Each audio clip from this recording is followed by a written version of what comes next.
So welcome sa bago nating trabaho mga kuya. Ito tayo ngayon, mag-install tayo ng Nai Plus 3 Plus Pro Music, no? So kadalasan natin pinakabit to sa 10 wheelers, pero ngayon kinabit natin sa mini 10 wheelers, no?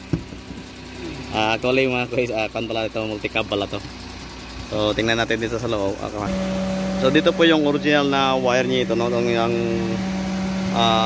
horn, no? Yung tipit na horn.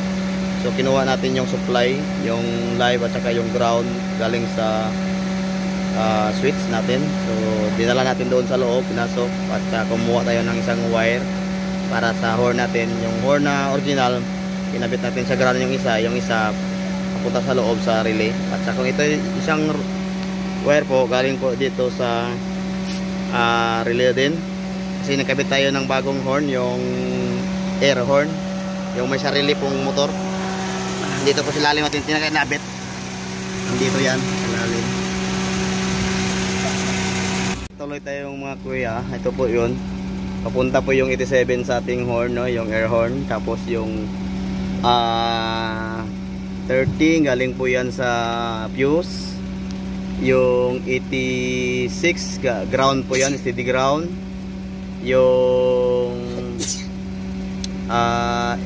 85 galing po dito sa ating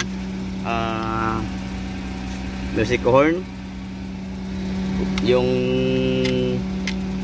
yellow dito galing po dito sa relay, no?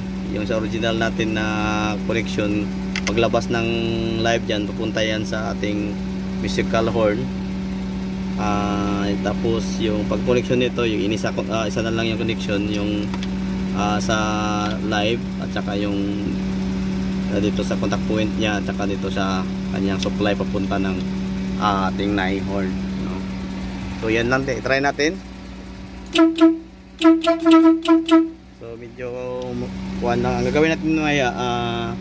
Mag-interrupt tayo dito ng switch yun, no? So lagyan natin ng toggle switch yan para kung gustuhin nating isama yung original na horn, yung standard na horn, pwede natin i-on dito. Kung ayaw, i-off natin. So para isa lang po ang maiwan na tungog ito.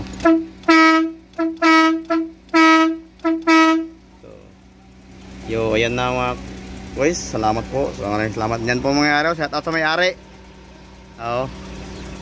Na pong helper, shout out sa helper. Nara.